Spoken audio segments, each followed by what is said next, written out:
Hi, all chess goodies, and welcome to my video. Today I will show you a game against world chess champion. Well, not exactly, but I'll. This is a game against Abdusattorov-bot, and if you don't know that, Nodirbek Abdusattorov won World Rapid Chess Championship 2021, and this is his bot. And this is a game in which I've beaten him. So yeah, I'll show you how it went. And if you want to guess my opening choice, you can do it. And yeah, my opening choice is d3. And if you've been following my channel for a while, you've probably guessed it because, well, you know that I use this opening quite a lot against bots, or in a blood game as well. Then d5, knight d2, knight f3, e4, bishop e2, h3, g4, c3, queen c2, knight f1, and knight g3. So yeah, I've built this lion defense setup. It is usually played as black, but well, it is also playable as white. Everything that is playable as black should be playable as white because you just have one extra move. So yeah, I'm playing it as white against Abdusattorov-bot in this game, and it is move 11. You will always build setup like this. That's you will get here, regardless what black plays. So yeah, it is move 11, and already 3 moves later, I will be winning. So you can see how quickly can it can from this position shift to a winning position. So yeah, just queen e7, nothing wrong with that move. Rook g8 or rook g1, pressuring g file, king h8, sidestepping from that g file, and now g5, attacking the knight and opening up the king side. This whole setup and opening is all about just attack on the king side and on the king. Now he took, I captured, and now he played d4, which is a mistake.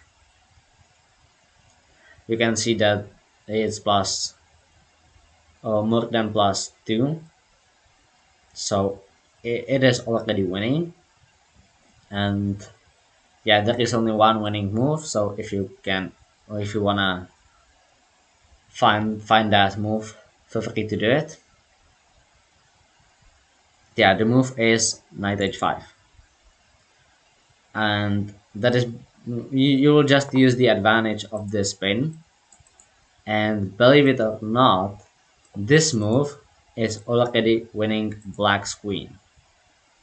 Yeah, on move 15 in this opening against world champion bot,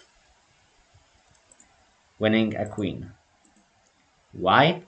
Because believe it or not, the best move is to actually take this knight and give up the queen for the two minor pieces like this. Because, well, if you wouldn't do that, the best move then is rook g8, but you're gonna lose the queen anyway, because after queen c1, you wanna get the queen involved into the attack as well. King h7, bishop h4, now let's say d takes c3. Now this bishop h4 move was very useful because in this position you are gonna sacrifice the rook. You will take on g7, black just has to take that, and now you're gonna take on f6 with the knight, giving a check, and black is forced to give up a queen, and after rook g2, he will get this position where black is down a queen for a rook. Because, well, in this position, black could also go to h8 or g6, but if he goes there, then he's gonna get checkmated, as well as if he would go to g6, like this. So yeah, and he indeed took that knight. So I won a queen. On move 16, I'm already up a queen. Yes, for two minor pieces, but yeah, you can see that I'm winning. So that is just very nice. And then I spotted another nice tactic, which is to take on e5 for the knight, because there is this discovered attack on this knight. So after he took, I regained material by capturing on h5. He took, I took, we played some moves. I bring the bishop back to protect d3, and now went to g4 because I want to trade pieces. That is my goal now in this position. If I would trade all of the pieces, then I would end in a end game where I would have a queen against two pieces, two minor pieces, and that would be winning quite easily. But after this, he jumped in with a knight. Then I played rook d1 to protect this pawn. I gave additional protection to the f2 pawn. It is gonna be needed, as you will see. And now f5. I took, we traded, and now d4, opening up the lines for the queen. Now you can see rook d to f8, lining up toward that f2 pawn, which is currently pinned.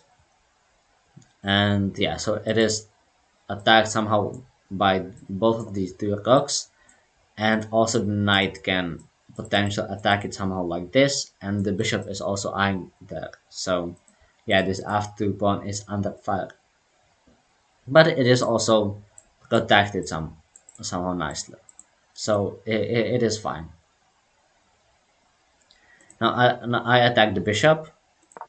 He went back, h4, attacking the bishop once again. Just bishop h6, nothing is happening. And now in this position, the best move is not very easy to find, but it is c4. Just, you wanna push these pawns further to get the queen a bit more space. Also d5. But in order to play c4, you need to see what happens after knight h3 attacks the f2 pawn, and also unleashing a discovered attack to this rook from the bishop. But after rook e2, there is really nothing happening here. He played king g8, but now I played rook g3, forcing him to do something about the knight. He can only move to f4 or take on f2. He could also protect it with rook f3, but then I would just trade, and you don't want to trade pieces when you're up, well, down material.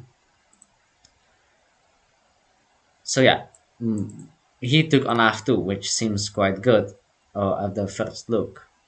But after the trades, I will give up my queen.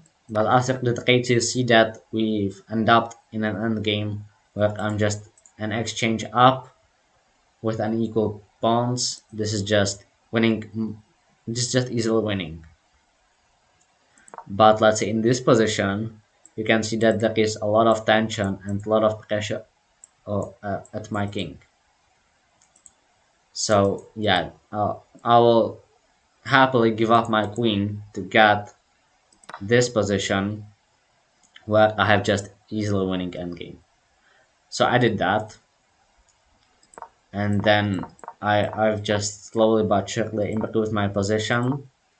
Now in this position I've locked the king in this small box.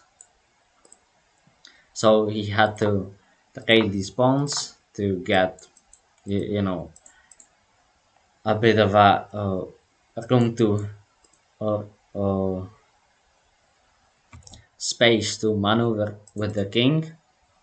But I've just dropped back with my rook to f1 to control the f file, so the black king can never make it anywhere to the queen side, towards the pawns, towards the action.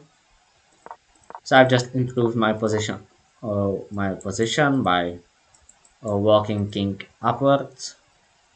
Now I cannot really go here. Well, I could, but I would lose this pawn, so I've decided to attack the bishop and then attack this pawn with the rook.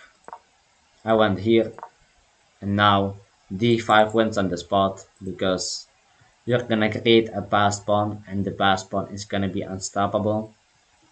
After pawn takes and pawn takes, you can see that that is that passed pawn. And now this king cannot stop the passed pawn. It is just controlled by the king and the rook, so there is really no way. And the bishop is too far away.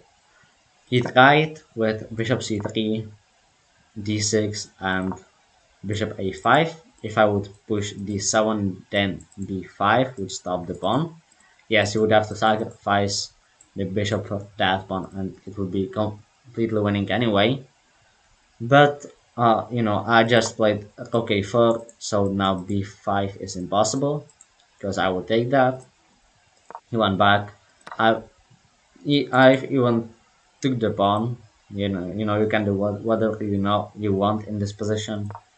He tried to stop the pawn this way, but I just went rook b3, pinning the bishop to the king, and after b5, I've just took I've just taken that bishop, no sacrifice the exchange sort of, but you see that I'll get a queen, and then I've won the game quite easily, and on move 61 I've beaten world chess champion bot, the bot of Nordic Abdusattorov, who won the World Chess Rapid Championship 2021.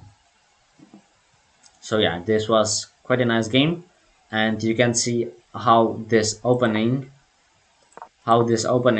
works very nicely against very strong bots, that they will go wrong very early on. If you will just get this set up, and you see that there is a lot of pressure towards the king side. So yeah, try it, try it yourself against them, and you'll see that you can get quite a lot of success with it, or at least I do, as you see. But yeah, that's the video. Hope you guys enjoyed it.